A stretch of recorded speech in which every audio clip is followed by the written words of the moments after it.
Welcome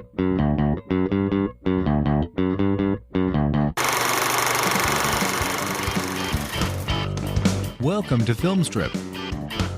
These podcasts are spoiler-filled as we discuss the plots, characters, and themes of the films in review. All content used or discussed in these podcast episodes is the property of the respective owners and used under the Fair Use Act, Section 504, C2, Title 17. Welcome to Film Strip. I'm Jay. And I'm Nick. And this is our review of It, Chapter 2, starring James McAvoy, Jaden Martell, Jessica Chastain, Sophia Lillis, Jay Ryan, Jeremy Ray Taylor, Bill Hader, Finn Wolfhard, Isaiah Mustafa, Chosen Jacobs, James Ransom, Jack Dylan Grazer, Andy Bean, Wyatt Olaf, and Bill Skarsgård. Directed by Andy Machete and in theaters right now. Nick, you and I just walked out of the theater like 15 minutes ago, and now we're over here at your house talking about It Chapter 2. So this is a first on a lot of levels. We actually watched something together, and now we're recording it 4 feet from each other.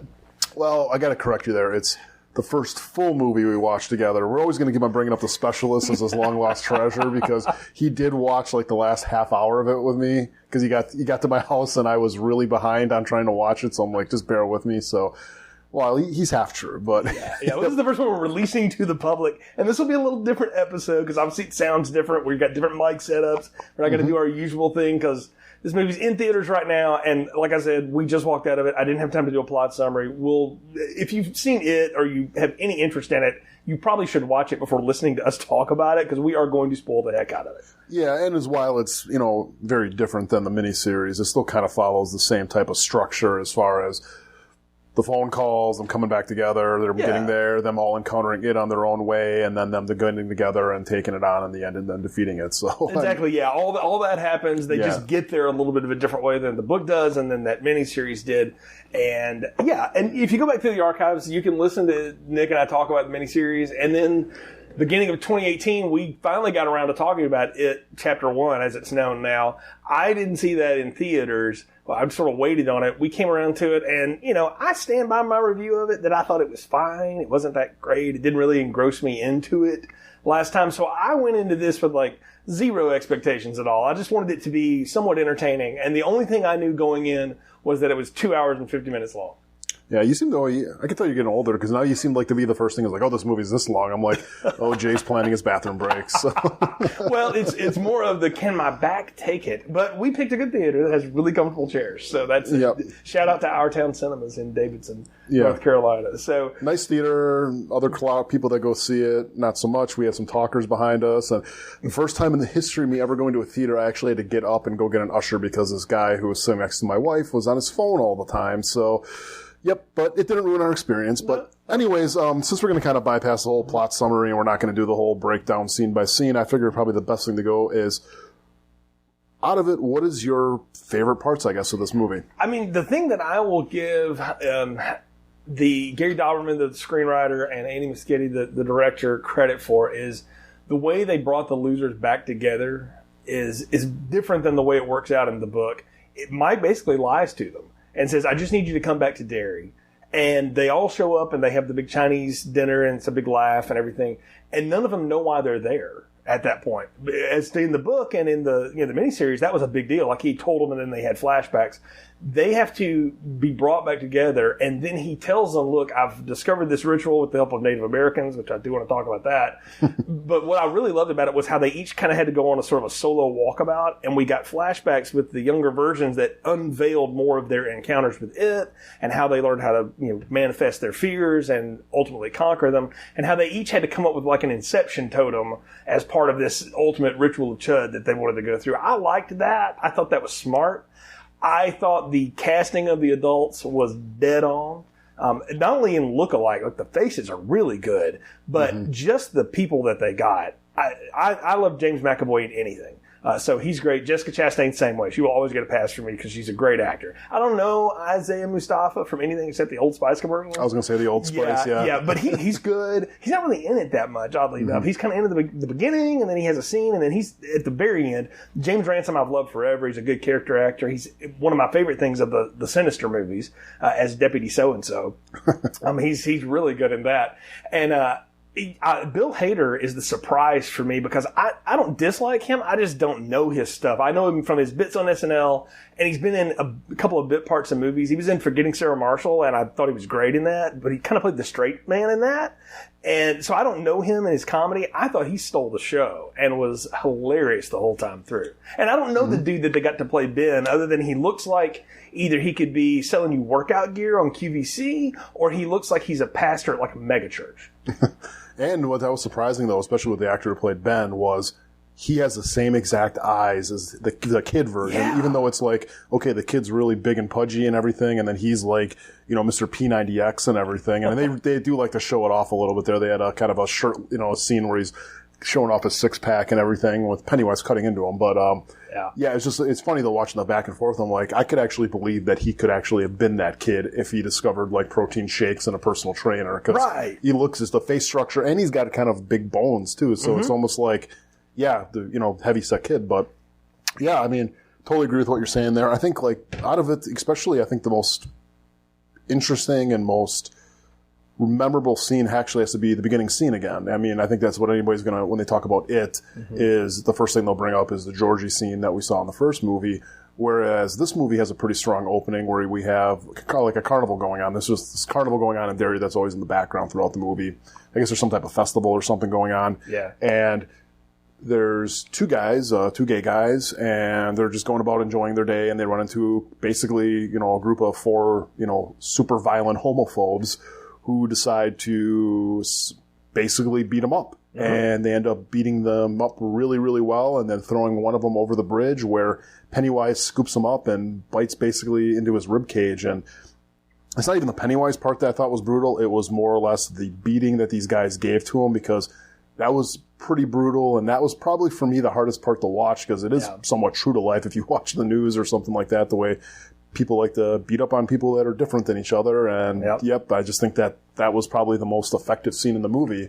And I think it's going to be one that's going to be probably the most remembered when it's all said and done. It's very evocative, that's for sure. And it's straight from the book. Like, if you've read the book, and I know you've read it several times, so have I, that's how the book opens, is on that murder. And that's what strings Pennywise back to, life or whatever, gives him power. And it's what tips Mike off to let him know that he's back ultimately. And I thought the fact that they decided to include that, one, that was the director's really strong choice, wanted to have that in there, but they didn't pull punches with it. And they also let it be very clear what was happening, and you didn't feel, I don't know, you're supposed to feel icky about it, and I did, but I thought it was well put together and well done, and it was not cartoony, if that makes sense. Yeah, totally.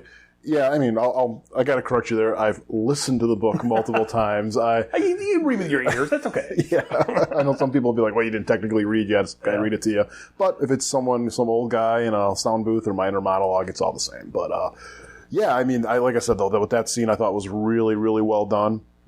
And again, I'm just going to, as far as all the individual scenes with them coming together and stuff, and I liked it because the kids obviously had a stronger bond when you go back and you watch the kids back on the screen saying, like, okay, these guys are all friends, and I guess the chemistry wasn't there with the adults, but it makes sense why it wouldn't be there, because they've been gone for 20-some years, and of course, you're going to come back, and it's always going to be awkward around people that you kind of knew intimately that you haven't really talked to in a while. So I thought it kind of felt true to life when you see that they were, kind of trying to get back into the swing of things with each other. But yeah, they played that well. I'll disagree with you on one thing. That was my biggest complaint about the first movie, is I didn't feel like those kids had chemistry together. And I've watched it a couple of times since we reviewed it, and I'll soften on that a little bit. They definitely get along well. I mean, I think a lot of them have become good friends, which is cool. But they have some chemistry together. It just didn't gel for me the way that it does in the book and the way that it did in that miniseries. That's the best part of that miniseries. We both agree on that. The kids part of that is what carries that. When it turns over to the adults, it gets to be a little fast and loose and doesn't really work as well. The kids had much better chemistry in 1990, I thought. These kids, I felt like they had better chemistry in this movie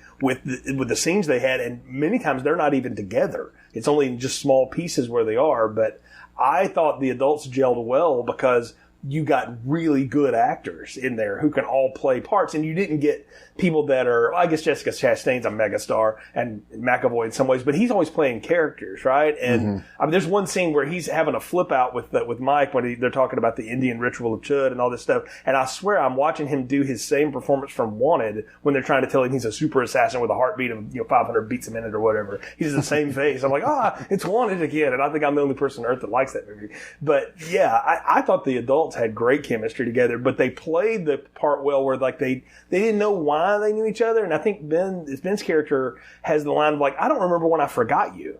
Or maybe it's McAvoy's character, Bill, that says that. But I thought that was a great line because that's really what's happened to them. What we learn is that they've all, in some way or another, been rather wildly successful, or they've got interesting careers. I think it's neat that they gave Denbrough the idea of being an author who turned into a screenwriter, and everybody hates his endings, which is sort of the joke on Stephen King, right?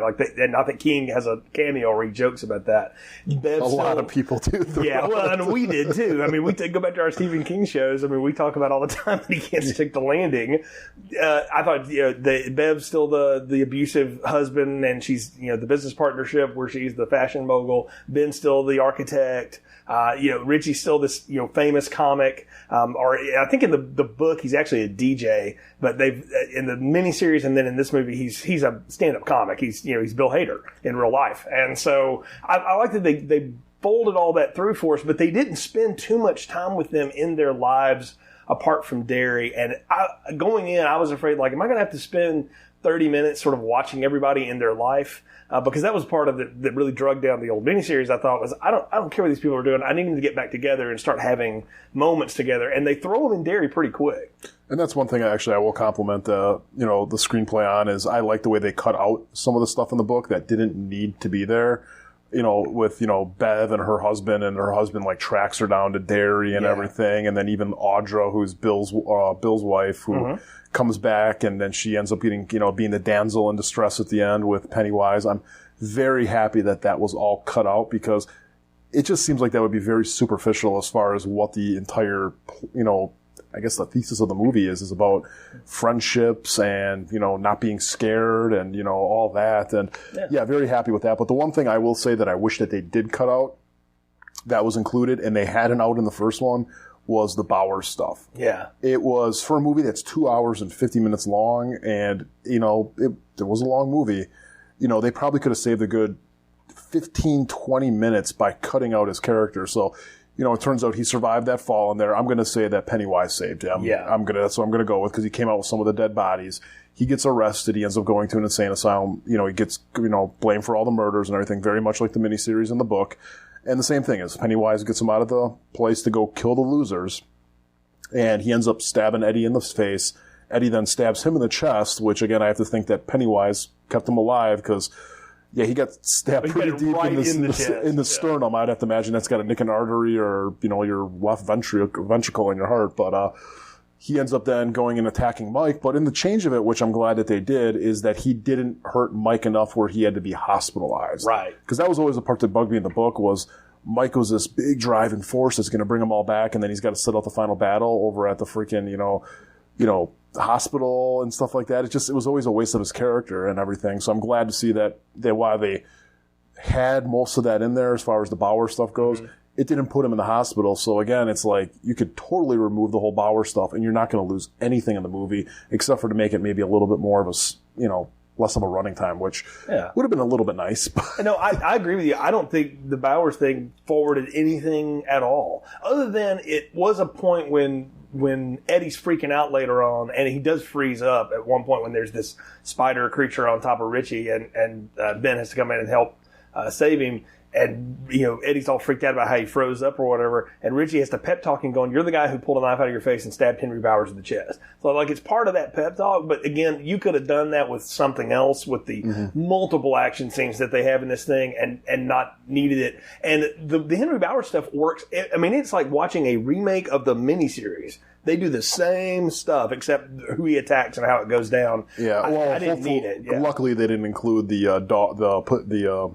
would they have a Doberman? That's not he becomes a Doberman. Or the pit bull that's all dressed up like a clown. I'm glad they eliminated that because that was silly. So I mean, he goes around and kills people and stuff. And I mean, I did like the stuff in the insane asylum with the balloon and him following it. I mean, that was really cool visual images, and I'm thinking maybe that's why they kept it in there. But yeah, I mean, to me, that was stupid. They had Bowers dead in the first one. They could have just said he was dead, and they could have just basically, no one was going to ask and go, why, who, with all these kids being dead, they were never going to go and ask that question. Yeah, where was Henry Bowers? Like, nobody is going to be out there championing that on Reddit or anything. Yeah, or basically saying we need an explanation about why these kids were killed and who they pinned it on. I mean, you're not going into there for this type of explanation. Well, I mean, at one point, I even leaned over to you in the movie and I said, where is everybody in this town? Because it's just these people walking around. Well, I'm taking it they were at the festival, because this festival's going on. What I realized later is that was supposed to be very early in the morning before everybody got to work. I realized, I forget that not everybody goes to work as early as you and I usually do.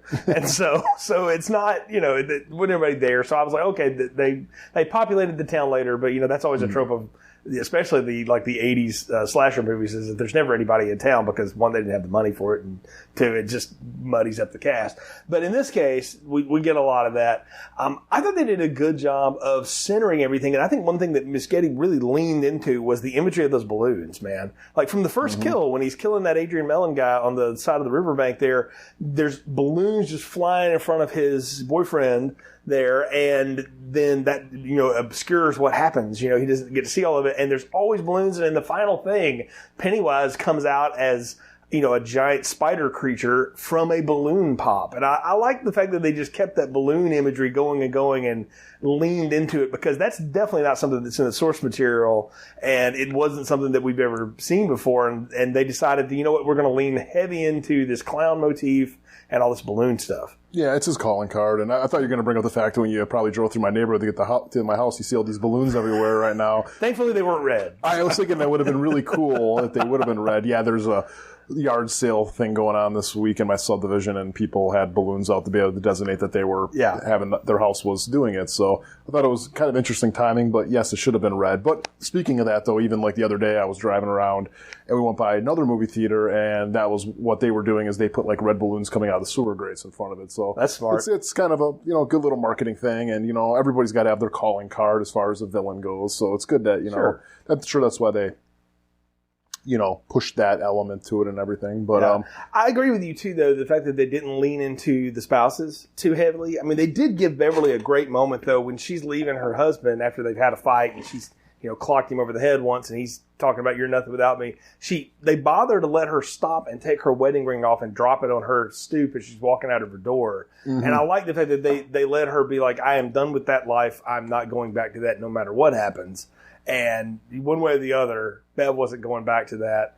And I did enjoy that. I thought she maybe had one of the best walkabout scenes where and it's just like in the book and in the old miniseries too, and they blew it in one of the first trailers, but where she gets attacked by this old lady that she thinks is, her dad at first, and like, no, it's just living in her dad's old apartment, and come to find out that the whole place is condemned. She's just, seeing it manifest. I thought that was really effective and well done. And look, I'm getting tired of movies with naked old women running around in them. Like, that's been going on a while. M. Night Shyamalan did that to me in The Visit. And then there's a movie called Rare Exports where you hang around in December, you'll hear an episode of us talking about that. Like, I'm tired of old people being naked in movies, Nick. It's getting weird. Yeah, I think it all goes back to The Shining and the bathtub scene. I think that was kind of one of the first ones where it's like, I don't know, any listeners that are young, enjoy it now.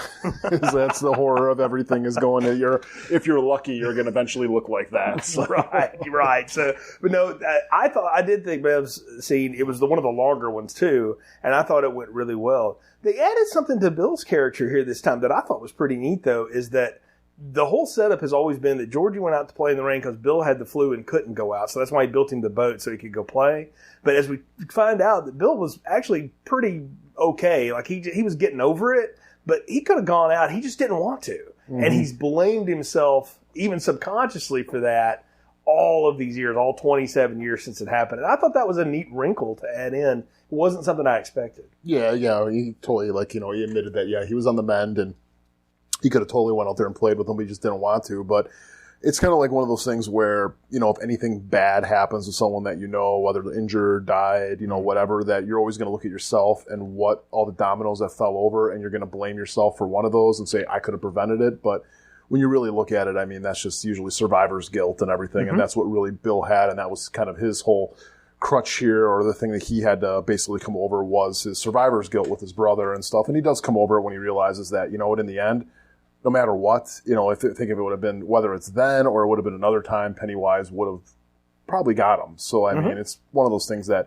he gets over. And I like that element because it adds like a little bit of arcs in there for these guys. I mean, everybody here has like a little bit of an arc, and I'm glad that they did that as opposed to it just being kind of a pure sequel in like the miniseries sense where it's like, you're going to add these together and make it one big movie. This one does, even though it does rely on knowing the first one, it is a standalone movie in its own way that a lot of the characters here do have arcs. I mean, even like Mike does with his whole coming to terms with the fact that he lied to the group and everything, but, we had to try this. We had to do something here and everything, and how he eventually learns that, he was right and that, but they went about it the wrong way in defeating it. Is that you got to realize that, at the end with this big spider creature, which is so much better done in the miniseries. Well, they had the money this time. I mean, yeah, but $70 million to make this movie. But the best thing they did about it, though, is they kept it as half clown, half spider. So that way they're still fighting the creature that you've seen throughout the entire, now 2-movie arc, as opposed to the miniseries where it's like a, Ray Harryhausen, whatever spider, and it has no resemblance at all to Pennywise, and it's just, to me, that was stupid. It should have been somewhat of a clown or something like that. Well, the way they do it, and just to describe it, is it's if you laid Pennywise straight out and just grew extra legs out of him, and his arms and legs became spider legs, the face is the same. It's Skarsgård doing the performance. You're right. It's basically a clown turned into a big spider because that's their experience with Pennywise. Why would he ever show him his true form anyway? Because his true form is just 3 circling orbs, which, boy, I got to tell you, that I didn't think you could visualize what it is supposed to be on like the astral plane and all that, because you start reading that stuff in that book or even listening to it in an audiobook, that's trippy, man. It's hard to figure out what is going on in that. And I would say it's actually a weak point in the whole story. They made that work in a great way. And I mean, we get a great deadlight scene on all of that. We should tell though that Mike's big lie is that he found out that the Native Americans did this ritual of Chud, and he says that's how you defeat it. Nobody figures out, like, wait a minute, then why is it still here? They obviously failed at it. And what he does is he scratches out the 4th side of the little totem that the Native Americans have given him, which is basically like, and here's where it all went to hell and everybody died. So he doesn't tell them the truth entirely, and it does split them for a minute, but he ultimately realizes that, like, all we have to do is put it on our size where we can damage it. And we'll talk about how they get to that in a minute. But he does get a neat arc. He does drop out of the movie, though, for a good hour of it. Like, he has that scene with Bill where they're doing the Native American peyote trip or whatever, which is the part that I kind of missed a little bit. That's what I had to go complain about the guy on the phone. But yeah, well, you walked in right as the trip was happening. I said, all I'll do is take a drink. Now you hear, and again, you get to see McAvoy do his Wanted performance again. And I like that they unveiled that, but they don't give you everything. But then he drops out of the movie for a good chunk because we have to follow each person as they go on their little journeys. And we talked about Bev's because it was a big part of the trailer with the old lady. Ben's is he has to go back and he finds his old clubhouse that he built for the kids underneath the ground, and they find all these little totems, and that's what gets him on the march of looking for stuff. And he has to go back, and he goes back to school, and we get to see where it appeared as Beverly to him. And then, the whole poem and the face was on fire. I did get a little Ghost Rider off of that, though. That was a little funny. I didn't need Nick Cage to jump out on a motorcycle. I've never seen it, so. Yeah. But his vision is good. But basically, you see how after they had the big fight in the first movie where they all split apart for a little while, you see what each of them did. And they each had a singular encounter with it in some way or another. Eddie thinks his mom is being tortured by the leper that tried to assault him out in front of the house on Diebold Street in a basement of the pharmacy. And we said Ben's was at the high school, Bez was at her old house. And you just get to spend time with everybody. Richie's is the neat one because they unveil something about the Richie character here that's not in the book. And I don't know if it was hinted or not, but they to put it out there is that he got picked on as a kid and called gay and all kinds of, homophobic slurs and stuff, which is what mean kids do when they're growing up, especially in that time period. And what we come to find out in this is that, he actually is gay, and he's been hiding it all of these years. And the person he's most in love with is Eddie.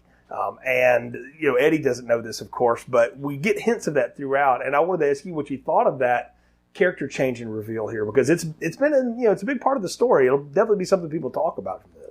I liked it. It gave Richie a little bit of extra, something else with his character, because, you got the love triangle with, Bev, Mike, and Ben. Or not Mike, Ben, Bill and Bev. Yeah. Sorry again. Yeah, it's okay. Mike's just hanging out. Yeah, Mike's not there or anything like that. So I guess, with Richie, it's kind of Richie and Eddie. To me, I would have thought it would have been like Richie and Stan, because it seemed like they were really close, and like Rich was going to his bar mitzvah and everything like that. So it was surprising that he, had kind of a thing for, Eddie this entire time. But well, in the book, they are very good friends, and it's they make a big deal out of the epilogue in the book of where everybody goes. Is Richie goes and gets a part in a movie, and his partner in the movie is very much like Eddie. Gotcha. And they're good friends. The thing about it that I'll say is it's an interesting idea. I don't think they sold us on it in the first movie that those guys were close. And I agree with you. I would have never thought they seem to have changed that dynamic, because they changed so much of the group dynamic that they didn't seem as close as maybe and like the Richie and miniseries Stan. too. Yeah, and the miniseries they were close, but they weren't as close as some of the others. Yeah, it was always Richie and Stanley. It seemed like they were always kind of like the pair and everything like that. So I mean, that's just my thought. But I did like it. It kind of, like I said, it gave Richie a little bit of extra depth and a little bit more character to himself. And I think even speaking of him, though, the one thing, I'm surprised that they brought into it, which was in the book, was the Paul Bunyan attack when he was a kid. That looked great, though. Yeah, I mean, it looked fine and everything, and I'm glad. I mean, they pulled it off for the most part, but there's so much stuff in the book that works well in the book, but that when you bring it to life, it's just going to be kind of silly. I mean, there was even stuff with, Jaws and everything in the book. Yeah, there was that. There was a giant bird that attacked Mike through, a down standpipe at an old, factory. And I think that's where he kind of realized where it came from with a meteorite or something like that, was with that encounter. But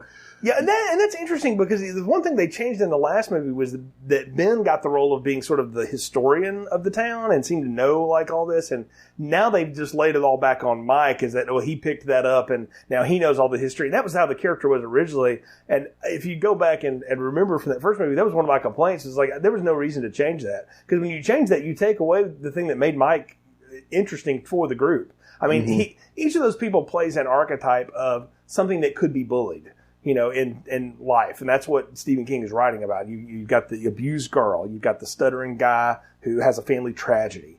You've got the kid with the hypochondriac mother that's, overbearing, right? You got the Jewish kid. So he's super religious and he's, an outcast because he's Jewish. You've got the fat kid. And then you got the black kid who's also poor. You got all the archetypes there for everybody, and then you got the loudmouth kid that doesn't know how to shut up, right? That's what they all were, and who's really doing the humor to mask his bad home life, because they never really talk about Richie in that in these two movies, but he had a really rough home life. And again, he doesn't go back and see anybody from Derry. He barely even remembers he's from the place, and so. They've changed so much of those character types, though, that it was weird for them to now go back, and now Mike is still the historian because he hasn't left town. He's basically living in the library. Yeah. So for all intents and purposes, he's homeless. He's been so consumed with this for the last 30 years that he's put his entire life on hold. Yeah, totally, yeah. That's one thing, too, I wish they would have did with Chapter 1, was give Mike that arc and had him be more the booky one, because...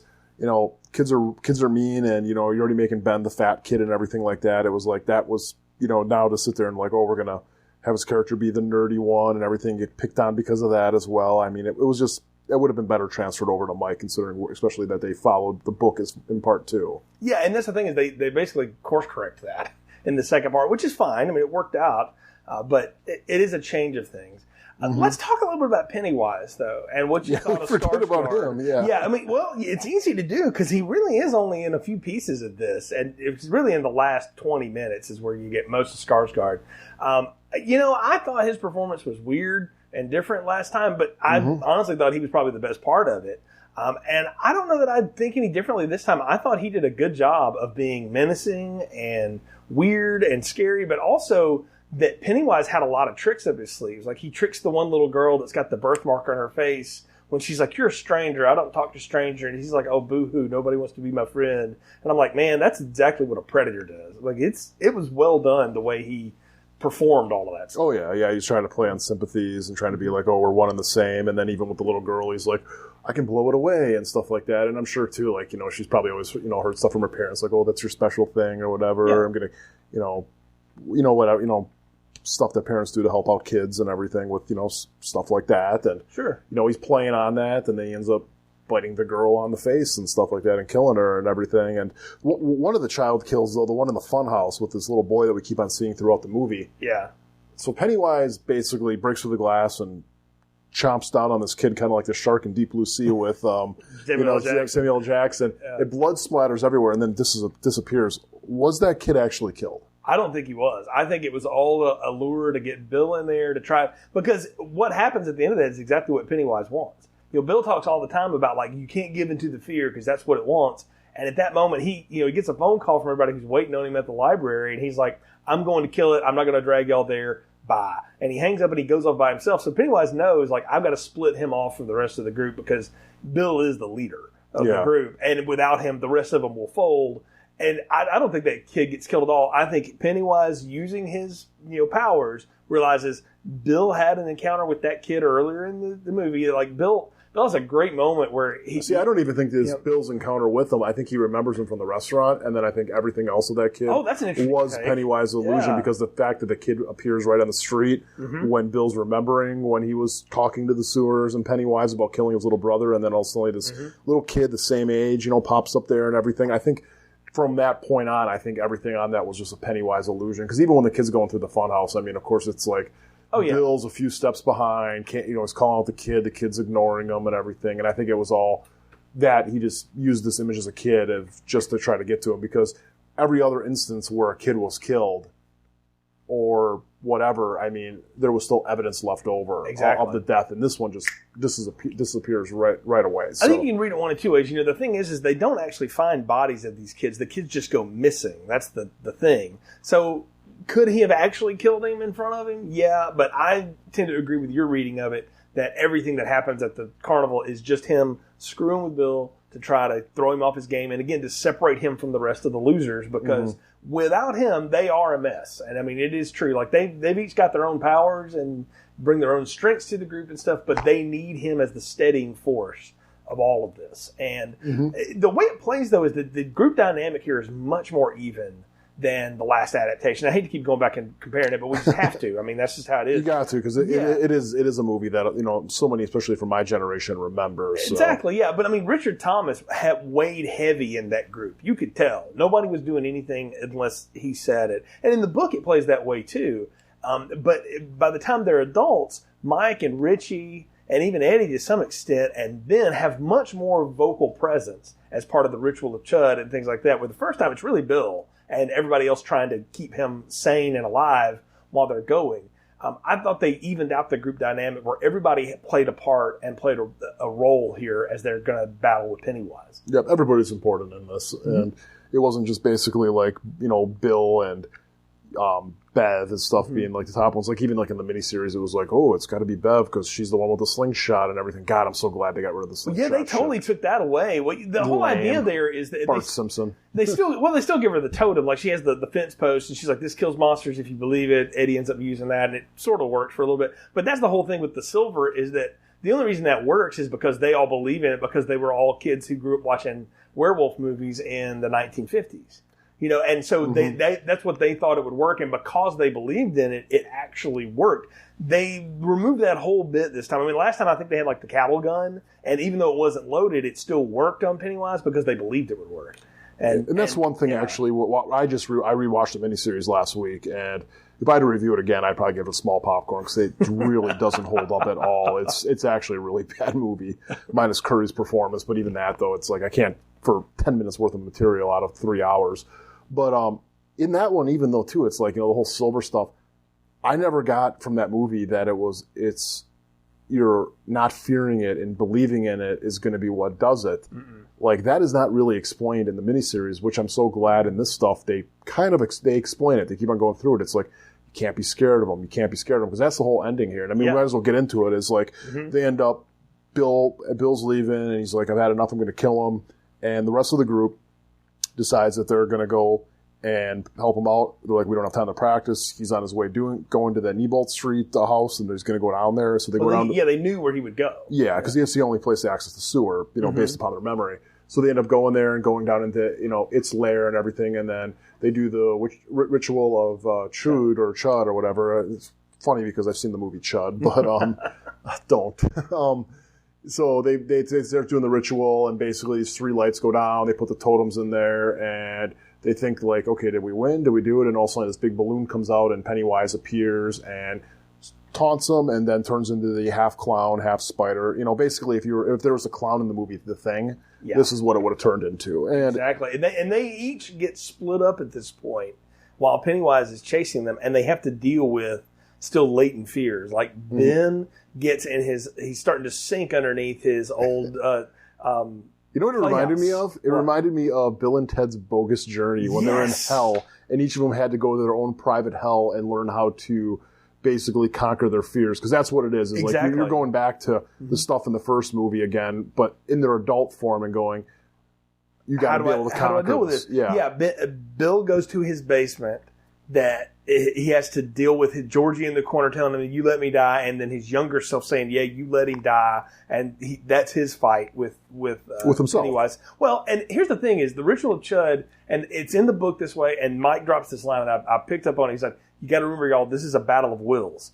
So it's not just going to be physical. We have to outsmart this thing." And each of them has to come to the realization that what is happening to them is not real, and they have to rely on each other to survive. Or you have to turn it on itself. In Bill's case, he has to forgive himself for that. He's letting himself off the hook. And he basically takes the cattle gun and shoots his old self in the head, because he's like, no, we're going to let this go. We were a good, big brother. This just happens. Just one day, I didn't want to, play with my little brother. It's not the end of the world. And I'm not the reason he got killed. For Ben, he's sinking underneath that playhouse that he built for his friends, but he's in there alone because he's a little fat boy that's going to die alone. That's what Pennywise is telling him. And for Bev, she gets stuck in that bathroom stall that we first met her in the first movie, where those girls dumped the trash on her. And, the rumor had been out that, like, this was the, biggest scene of blood ever in a movie. Like, imagine The Shining elevator blood, but dumped into a bathroom stall on poor Jessica Chastain. She had to be sticky for weeks after that, man. It was a gross scene, but you have her drowning in that, with her father taunting her,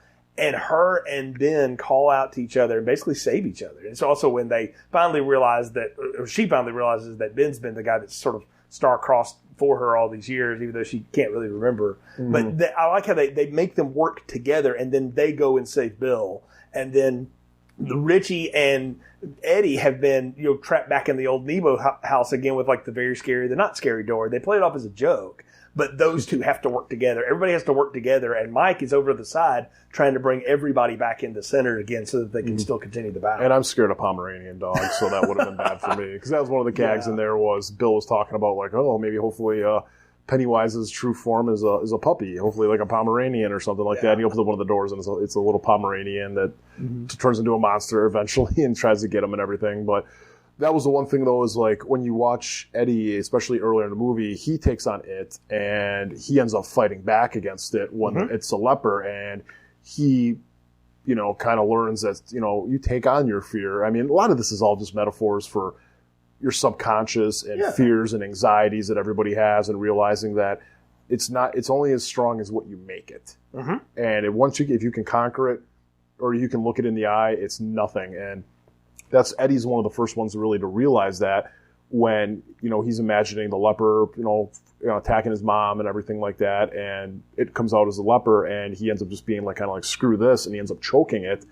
And later in the movie, when he ends up throwing this like spike or whatever at it and injuring it, he tells, and he ends up getting basically punctured skewered by it. As he's dying, he's explaining to everybody that, it is kind of it's going to be vague, vulgar here. He's a pussy. It's like, you just got to be able to just take it on. And if you guys take it on, I took it on and I strangled him, and he was a weak weak thing. And that's what you guys got to remember. And that's what the group finally does is much like in the first movie where it's like, you know what, we're not scared of you because it's going around going, I'm an eater of world. And they're like, no, you're a pathetic old woman that's running around or you're a clown. This. Yeah, well, you're a clown. Here's the thing is he tells them is when I finally had my hands around the thing's throat, I could feel its life going out of it. Mm-hmm. And I knew then I could have it. And Mike has reminded them there's this, and they keep dropping this line that like, it has to obey the rules of the physical world. And they come up with this idea of like, when we get it to chase us through a small opening, it'll turn itself small and that way we can stomp it. But that doesn't work because it is sitting right behind him going, what was that again? Okay. And you know, and I don't even know how that would have worked though, because they were hiding in a cave and he was too big to get through it. So. I know, like, how are you going to get him to chase you? You're going to bait him? But I do love that they turn something here. And Mike says there's more than one way to make something small. And they realized that what had happened to them and what shame it. Yeah, and what Pennywise had done to them is what does he do? He's shaming them. So they come up with ways to shame it to where it basically puddles down into nothing, and then they pull its heart out and squeeze it. And I think right there, I mean, the message on the sleeve here is that Pennywise is a bully. Exactly. And they even call him a bully. They're like, you know, you're this, you're a clown, you're an old woman, you're this, you're a bully and stuff, and basically sinks it down to nothing to the point where Richie runs in and rips out his claw and realizes that, okay, this thing's as weak as a newborn baby, and then they end up ripping out its heart and destroying it, and he kind of melts into kind of like a puddle. Well, kind of a puddle, and then it sort of absorbs into the sky too. It's like ashes and stuff because you see those three orbs spinning around constantly, and especially when it's in active mode, like they're lightning and firing. And again, that's something that's in the book that I don't know that I had ever visualized in my head, and I have a pretty vivid imagination, but I could never wrap my head around what that was supposed to be. They did a great job of giving that a physical form so that we can see what that looks like. And I will say this about the Pennywise character, or the being it, at the end, is he talks to them about how you're just children and I'm going to eat you and all this stuff. And at the end, when they're squeezing the heart to death, basically, and crushing it, he has this line of like, look at you, all grown up. It's almost like he's proud of the fact that like, finally, because what we learn is this being has been there since the beginning of time, and it just goes in this cycle, and it comes and it goes, and it comes and it goes, and at some point, any being has to get tired of this, right? Like it comes up and then it gets vanquished, because these are not the first people that ever figured out how to beat the thing for a little while. Mm-hmm. They just beat it back quicker than maybe its cycle was supposed to be, and it's almost like it's proud that it was them that took it out. I don't know. I kind of read that off of it. I thought it was a neat twist at the very end for the evil thing to say thank you. It's I don't know. I just rewatched Heat not long ago. So De Niro shakes hands with Pacino after Pacino guns him down in a field. So it's sort of the same idea. Yeah, I think it's kind of a sign of respect. Like, my time's done. You guys got me and everything like that. But really what this whole thing is in the end, I mean, we didn't really bring up Stanley much here. And Stanley is, I mean, as everybody knows, he ends up killing himself. And, after it's defeated and basically everybody's kind of gone on their way, Bev and Ben are a couple now. Mike is still in Derry, and Bill goes back to being a writer, writing a new book, and he finally thinks he has an ending that's not going to suck. Yeah. So and Richie, goes back and he's carving, his name and Eddie's name into the bridge and everything, and ends up that they all got a letter from Stanley to go back to why he killed himself, and it wasn't necessarily he killed himself to get out of doing it. He admits that he's scared. And that he's been scared of too many things his whole life, and that he knows that he is the weak link in this, and that for him to have come back would have killed them all. That Pennywise would have used him, and that he had to take the weak link out of the chain so they could be stronger to be able to defeat him.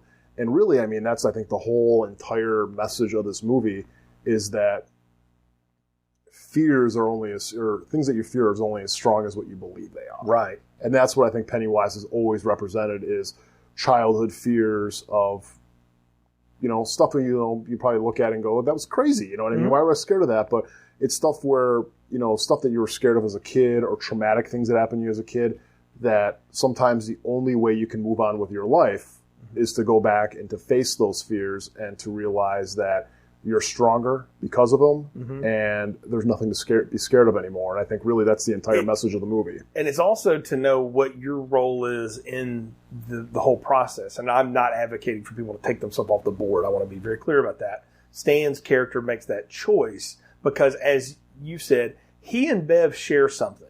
They can actually see and have seen versions of what is happening because she was in the deadlights, and she drops on everybody earlier. I've dreamed about all of us coming together and dying since that day for the last 30 years. So she's like, the fact that she's not totally insane from that is one amazing thing.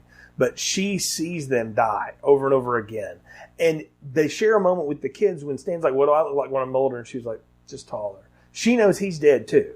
Like, she knows that, and he knows it too, because it had its mouth around him right there at the end. So he was exposed to it as well. So he shares that with her, that he knows if I come back, we're all going to die because I'm going to freak out and it's going to cost us.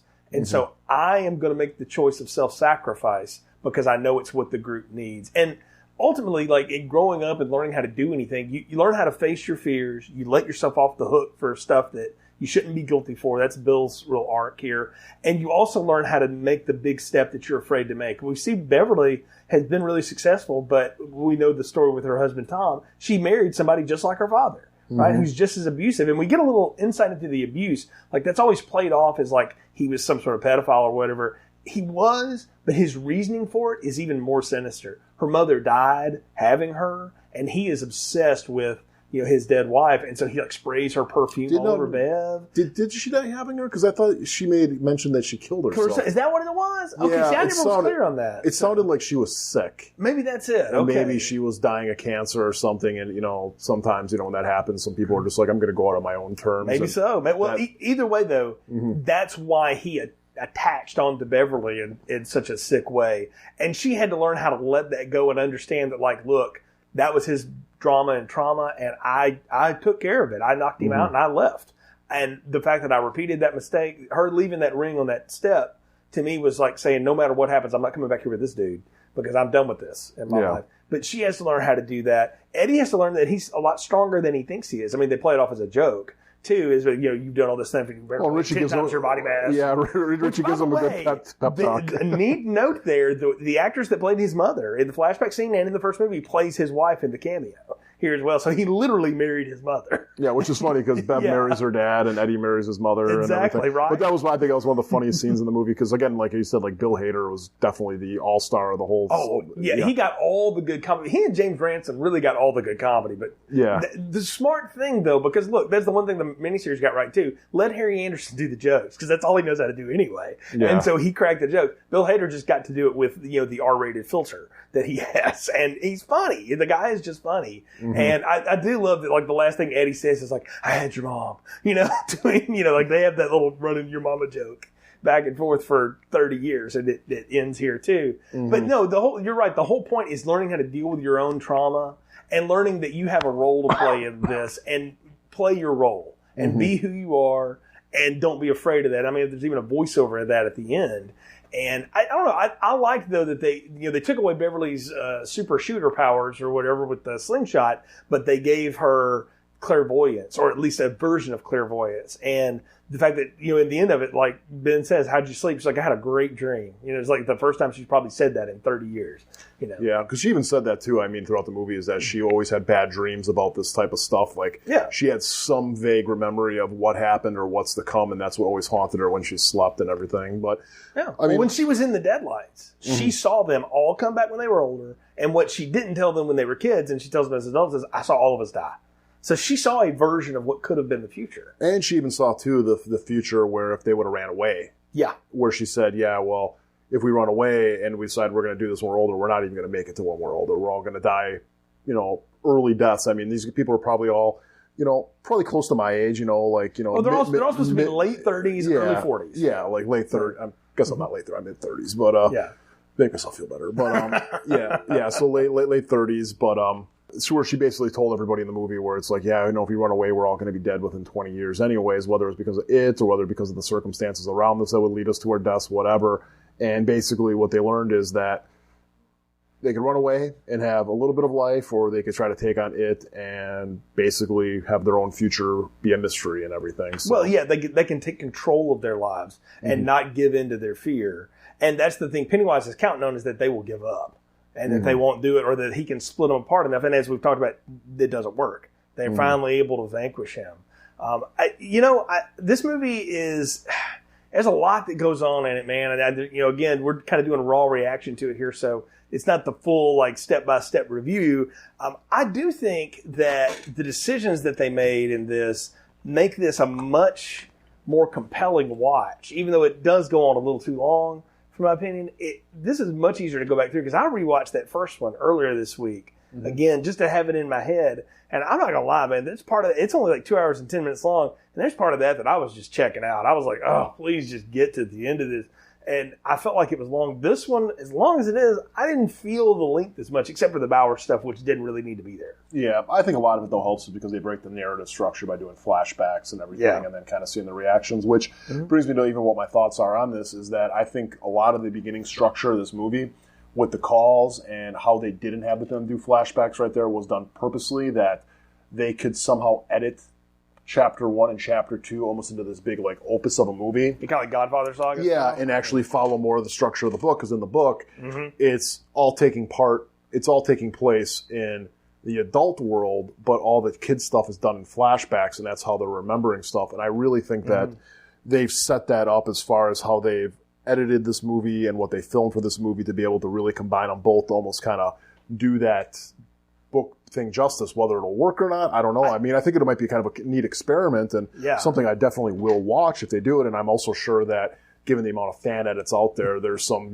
people out there kind of, already starting to think about it. But Muschietti has said as much that he is working on some cut that will intersplice all of it together. Because the coolest thing about the book, and the thing that they haven't done that I think would work, like if you did like a limited television series, like if FX or somebody like HBO or Hulu or something did this over like 10 episodes, is the stories are told concurrently. Like you get 1980s and 1950s, the way it's done in the book. So you do kid time and adult time, and the attacks with it happen simultaneously in the book, which is a neat way to watch that unfold, because you see two versions of the ritual of Chud, the one that worked and the one that didn't work. The one thing they didn't put in here, which I'm going to go ahead and say I wish was still part of this story, which is, to me, is the best part of the book. The ending of the book goes on really long. Like, we should say, like, the last quarter of it is not about it at all. It's after it is dead. The whole town basically gets washed away, because it's almost like the town has to be rebaptized after that evil has been washed out of it. And that, to me, would be a cool thing to have seen visualized, that the whole place just gets flooded out, and then they have to start over completely fresh and new. And we get a little bit of that because they all go to their cliff diving spot and they wash off together and they have these moments together, and they're kind of reborn that way. But that's something that I have always missed from the adaptations of this, is that they didn't do that. And I don't know if they ever filmed that or thought about it. But I'm with you. I'm curious to see if they do indeed come out with a director's cut of it, where it's all spliced together, Godfather Saga style, how that would work, and if it would be as good, because I will definitely watch it, that's for sure. Yeah, and I think the reason they don't do the flood stuff in this is because Derry is more of a character in the book than it is in the movies, where in the book they have, being 1,200, 1,100 pages, whatever the hell it is, he has a lot of interludes where they talk about the history of Derry and do all this. So Derry is much more of a character in the book than it is in the movies, where in the movie it's just a setting. In the book, like I said, it's a character. So absolutely, that's one of the reasons why, and I think they do accomplish that. You know what I mean? They got rid of the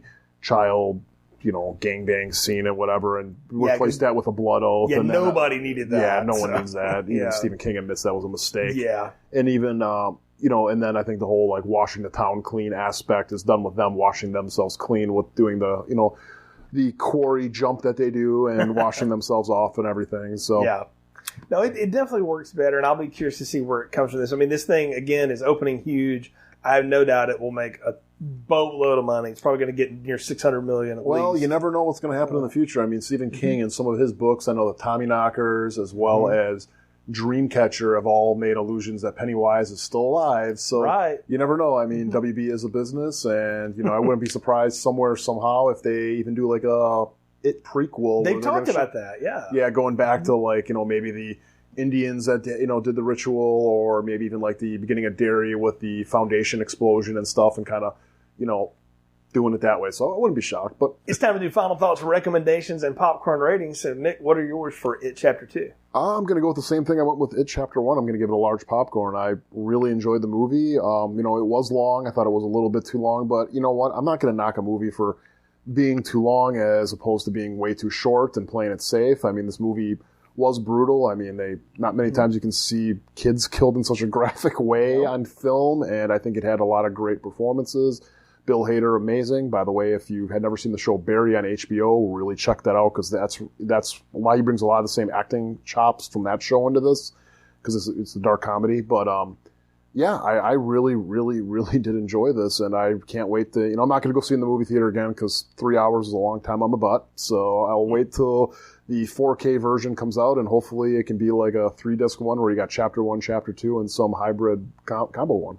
I'm going to upgrade my rating on this from last time. I gave that last one a medium popcorn because I just thought it was fine, but it didn't really give me much to work off of. This is definitely large popcorn. It's a much more satisfying thing to see. And that's interesting because the second half of the miniseries is bad. Anybody will tell you that. Even I'll tell you that, and I'm a fan of the thing. And the second half of the book is not as good as the setup to it. When they finally get through the ritual of Chud, I mean, it's interesting to watch the town destroyed, but all the epilogue stuff is just... It just goes on too long. Again, King doesn't know how to stick an ending. Mm-hmm. They figured this out, and the changes they made here were smart. And I really have to credit the screenwriter and the people that did the punch up on the dialogue. And I have a feeling that Hader did a lot of his own stuff in this.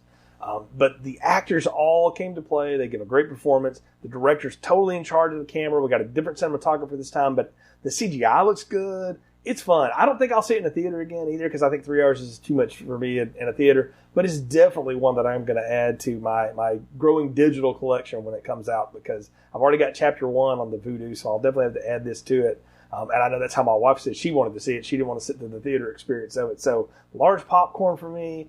Definitely recommend to see it. And definitely worth your time, much more worth your time, and a better experience, I think, than last time. And I'm curious to see if they can expand to the It universe or whatever. And I still think someday down the line, one of these companies, Amazon, Hulu, whatever, are going to turn this into like a mini series again, but over like 9 or 10 episodes, and do the whole concurrent thing and just stretch it all out. I do think the material's worth it. But, a lot of Stephen King stuff's getting remade, man. They're doing The Stand. They're doing the Tommyknockers again.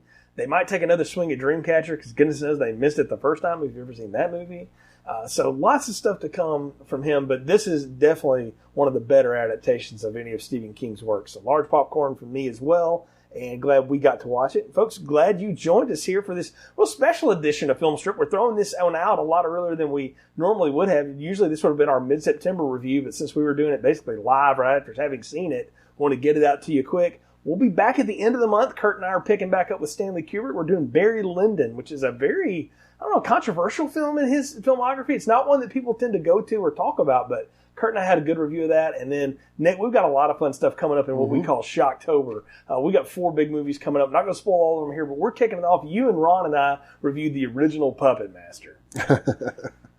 Yeah, definitely we did. That was an interesting show, an interesting movie, and I think Jay found his catnip with that movie, because he's got some confessions about what he's even done after watching that movie. Yes. You'll have to tune into that episode in October to find out. We've got a couple of special guests coming on for the mid-shows, and then Brian and I are wrapping it up with Halloween. So that's all I'll say about Shocktober right now. And then, of course, we've got stuff for November and December already recorded, lined up, and more fun and friends coming on to join us on the podcast. Of course, you can always find all the episodes on our podcast at filmstrippodcast.com. That's where you'll go to the Anchor site. You'll see the link where you can find us on iTunes, Spotify, Google Play, all the places you find podcasts.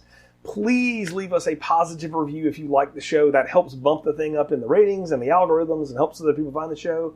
And please share it on social media. You can follow the show at FilmStripPod on Twitter or join the Filmstrip Podcast page on Facebook. We appreciate your support. So until next time, Nick, I'm Jay. Thanks for listening to Filmstrip. Thank you for listening to Filmstrip. You can find more episodes on our website, filmstrippodcast.com. The Filmstrip theme music is produced and performed by Frozen Lake 121. All content used or discussed in these podcast episodes is the property of the respective owners and used under the Fair Use Act, Section 504, C2, Title 17.